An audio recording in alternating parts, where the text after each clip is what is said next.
그 이튿날에는 명절에 온 큰 무리가 예수께서 예루살렘으로 오신다는 것을 듣고 종려나무 가지를 가지고 맞으러 나가 외치되 호산나 찬송하리로다. 주의 이름으로 오시는 이 곧 이스라엘의 왕이시여. 예수는 한 어린 나귀를 보고 타시니 이는 기록된 바 시온 따라 두려워하지 말라. 보라, 너의 왕이 나귀 새끼를 타고 오신다 함과 같더라. 제자들은 처음에 이 일을 깨닫지 못하였다가 예수께서 영광을 얻으신 후에야 이것이 예수께 대하여 기록된 것임과 사람들이 예수께 이같이 한 것임이 생각났더라. 나사로를 무덤에서 불러내어 죽은 자 가운데서 살리실 때에 함께 있던 무리가 증언한지라. 이에 무리가 예수를 맞으면 이 표적 행하심을 들었음이로라. 바리새인들이 서로 말하되 볼지어다, 너희 하는 일이 쓸데없다. 보라, 온 세상이 그를 따르는도다. 오늘 이제 요한복음 12장 12절부터는 예수님이 예루살렘으로 이제 들어가시는 이제 그 역사를 기록하고 있습니다. 자, 오늘 12절에 보면 그 이튿날에는 이렇게 이제 말씀을 하죠. 이제 6월절 엿새 전에서 이제 닷새 전으로 줄어듭니다. 요한복음 12장 1절에 보면 6월절 엿새 전에 이렇게 시작을 하죠. 이제는 이제 하루가 지나서 6월절 닷새 전에 이제 온 무리가 예수님을 맞이하러 갑니다. 왜냐하면 예수님께서 예루살렘으로 오신다. 많은 이들이 이 예수님을 기다렸던 이유 중에 하나는 바로 베다니에서 예수님이 죽은 나사로를 살렸다라고 하는 소문을 들었던 것이 아주 큰 이유가 되죠.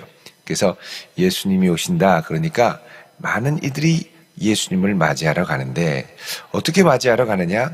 종려나무 가지를 가지고 예수님을 맞으며 호산나 찬송하리로다. 주의 이름으로 오시는 이 곧 이스라엘의 왕이시여 라고 고백을 합니다. 자, 그러니까 여기 이들이 이 부활의 능력으로 나사로를 살린 예수님을 맞이할 때는 예수님을 향한 기대가 뭐냐? 이스라엘의 왕이었다는 것이죠. 특별히 이 이스라엘의 왕은 어떤 왕이냐? 여러분, 이 종려나무 가지를 들고 이제 예수님을 맞이한 것은 예수님이 오셨을 때에서 적어도 한 160, 70년 전에 유다의 이제 그 마카비 혁명, 마카비 이 형제가 시리아가 이제 이 예루살렘 성전을 장악하고 거기를 이제 제우스 신상을 섬기고 돼지피를 뿌리면서 그 성전을 더럽힌 것을 이 거룩한 이제 이 유대인들의 이제 열심당과 거룩한 무리, 하시림이라고 하는 거룩한 무리들을 중심으로 민족적인 봉기가 일어나서 이들을 물리치죠. 물리치고 이제 예루살렘 성전을 정결하게 하기 위해서 이제 성으로 들어오죠. 승리를 하고 그때 백마를 타고 이제 유대 예루살렘 성으로 이렇게 들어올 때 많은 백성들이 이때 어떻게 했냐면 이 종려나무 가지를 이제 꺾어가지고 이 유다의 이 마카비 장군이었으니까요. 군대 총사령관 장군이 올 때 그 가지를 흔들면서 환영을 했었습니다. 여기 이제 호산나라고 하는 말은 나를 구원하소서 이런 말이죠. 구원하소서. 그는 올 때 우리를 좀 구원해 달라 하며 마카비 장군이 외세 시리아를 몰아내고 헬라 제국을 몰아내고 승리를 거두며 그 땅을 이제 정복하고 성전을 정결하게 했던 것처럼 이제 예수님 오실 때 우리를 좀 구원하시고 이 외세 로마를 물리쳐 주시고 이제 이 땅에 다시 회복을 허락해 주십시오 하면서 종려나무 가지를 들고 환영을 하는 것이죠. 그러니까 이제 이들이 예수님께 기대했던 이스라엘의 왕의 모습은 뭐냐? 민족적인 해방을 가져다 주실 구원자로서의 왕이었습니다. 자, 그러면서 호산나 그러면서 주의 이름으로 오시는 왕이여 그러면서 찬양을 하죠. 자, 그런데 이때 예수님께서 14절에 한 어린 나귀를 보고 타시니 그럽니다. 여러분, 이 어린 나귀, 요 이야기는 요한복음에 나오지 않고 공관복음에 등장을 하죠.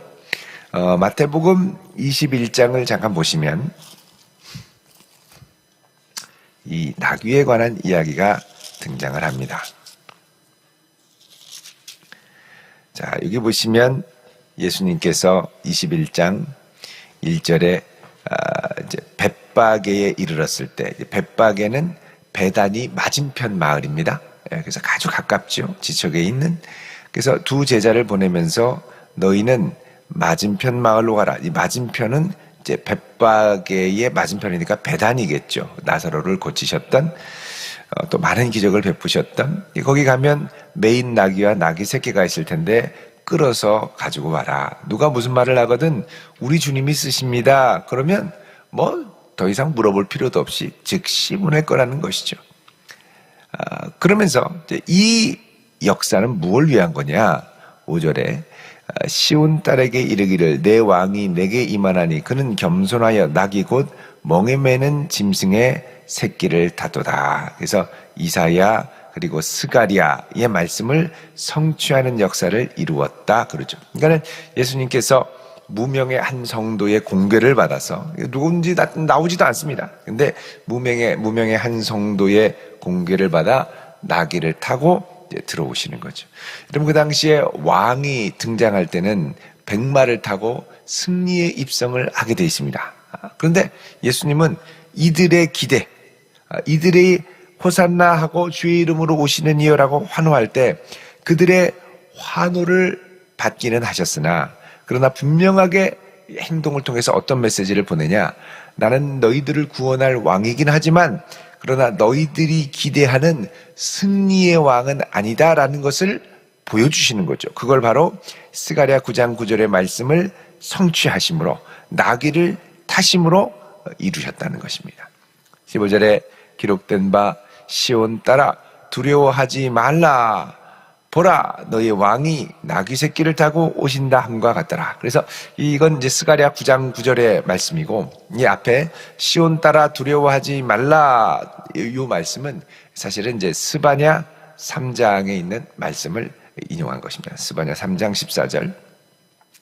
자, 이렇게 주님께서 오셨는데 16절에 제자들은 처음에 이 일을 깨닫지 못하였다가 예수께서 영광을 얻으신 후에야, 그러니까 예수님이 부활 승천하시고 성령이 임하신 후에야 이것이 예수께 대하여 기록된 것임과 사람들이 예수께 이같이 한 것임이 생각났더라 그럽니다. 그러니까 예수님의 부활 승천 후에 이게 어떤 의미였는지 그 의미를 제대로 깊이 깨닫고 이해하게 됐더라라고 말씀을 하죠. 자, 17절에 나사로를 무덤에서 불러내어 죽은 자 가운데서 살리실 때 함께 있던 무리가 증언한지라. 자, 이때 예수님 막 나귀 타고 올 때 예수님이 죽은 나사로를 살렸어 라고 그걸 보았던 사람들이 성전에 많이 있었고 이 열망을 주변 사람들에게 많이 얘기해 줬고 그러니까 사람들이 더 흥분해서 예수님 오실 때 호산나 호산나 하면서 기쁘게 맞이했다는 것이죠. 18절에 이에 무리가 예수를 맞으면 이 표적 행하심을 들었음이로라. 그러니까는 무리가 예수님을 더욱 열렬히 환호했던 이유는 뭐냐? 결정적인 건 이 나사로의 부활 역사 때문이라는 것입니다. 자, 그러니까 이들이 이 부활의 역사를 듣고 죽은 자를 살린 역사를 듣고 이들이 예수님께 투영했던 기대는 뭐냐? 우리의 죄를 사하소서가 아니라 우리를 이 로마의 압제에서 속히 구하소서 그러죠. 그러나 이제 이 열망을 예수님이 충족시켜 주신 것이 아니라 보다 근본적인 문제, 바로 이들의 죄의 문제를 다루시는 것을 말씀을 하죠. 19절에 바리새인들이 서로 말합니다. 볼지어다 너희 하는 일이 쓸데없다. 보라 온 세상이 그를 따르는도다 하니라 그러죠. 자, 너희 하는 일이 쓸데없다. 이게 뭐냐? 바리새인들이 제사장과 결탁해서 예수님을 죽이려고 하는 사내들인의 결의를 말합니다. 온 세상이 그를 따르는데 지금 이렇게 해서 무슨 소용이 있겠느냐? 이렇게 이야기를 하죠. 자, 그래서 이제 바리새인들은 자기 힘으로 어떻게 예수님을 할 수 없는, 그러니까는 예수님을 따르는 무리들의 열망 가운데 이들이 움츠러들기 시작하고, 그래서 사실 더 이제 교묘하게 예수님을 십자가에 못 박으려고 하는 것이 되겠죠. 또 백성들 같은 경우에는 이제 예수님을 향한 엉뚱한 기대들. 자, 이런 거 보면 이제 예수님이 그 예루살렘으로 들어가시면서 많은 이들의 열망과 기대대로 움직여주지 않는 분임을 우리가 볼 수가 있습니다. 그러니까 예수님이 오셔서 우리를 빨리 구원해 주기를 원했지만 무력으로 구원해 주신 것이 아니고 승리의 백마를 타고 오신 것도 아니고, 여러분 만약에 이때 예수님이 민병대를 조직했으면 금방 조직이 됐을 겁니다. 그 당시에 이 열혈당 같은 열심당 같은 사람들은 항상 몸에 칼을 지니고 있었고 그날 밤에 봉기를 일으키자 그러면 언제든지 일어날 수 있었죠. 자, 그래서 이제 이런 열망이 있던 때에 예수님은 나귀를 타며 성경을 성취하며 너희들의 열망대로 움직여 주시는 분이 아님을 드러내 주시고, 또 바리새인과 서기관들도 예수님을 잡아 죽이려고 예루살렘만 오면 어디 있어 하고 샅샅이 쥐어서 잡으려고 했는데 예수님이 나타나고 보니까 많은 백성들이 너무나 예수님을 향하여 환호하니까 예수님을 몰아서 같이 죄인 취급하기가 너무나 어려워졌던 겁니다. 그러니까 이 바리새인들도 자기 뜻대로 예수님이 움직여주지 않는 것을 보게 되었죠. 그러니까 예수님은 사람들의 통제와 기대대로 움직여주시지 않고 결국은 하나님의 뜻을 묵묵히 성취해가는 것을 볼 수가 있습니다. 여러분, 이제 우리가 이런 예수님을 믿고 의지한다면 우리가 주님을 따를 때 좀 이제 하나 예상해야 될 것이 있습니다. 그건 뭐냐면 내가 주님을 쭉 따라가다 보면 이제 사람들의 기대대로 내 걸음이 다 움직여주지 않을 때도 있고 또 예수님께서 나의 기대대로 다 움직여주지 않으실 때도 있습니다. 물론 함께 동행하시고 도와주시고 은혜를 주실 때도 많이 있죠. 그러나 결국은 내가 원하는 대로가 아니라 주님이 기뻐하시는 대로 나의 걸음을 인도해 가심을 신뢰할 수 있기를 바랍니다. 그러니까 주님께서 많은 은혜를 주시고 역사하시는데 결국은 내가 바라는 대로 다 된 게 아니라 주님이 기뻐하시는 대로 인도하셔서 거기까지 가게 되는 거죠.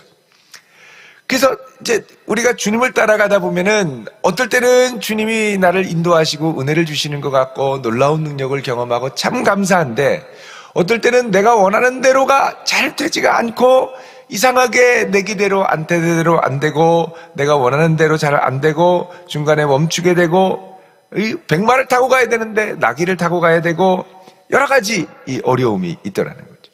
이렇게 하면 사람들이 호응해 줄 줄 알았는데 나중에 가니까 하나도 호응해 주지 않고 또 다 호응해 줘가지고 될 줄 알았는데 나중에 결정적인 때 아무도 도와주지 않고 호응해 주지 않고, 여러분 그때조차도 우리가 주님을 의지하고 붙든다면 결국에는 우리 주님의 뜻이 우리의 인생을 통해 온전히 이루어지게 될 줄로 믿으시기 바랍니다.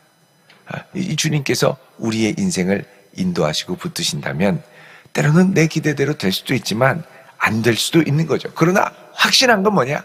결국은 이 모든 것이 합력하여 하나님의 영광을 위해 아주 좋은 최선의 것들로 하나님께서 나를 인도하시고 붙드신다라는 믿음입니다.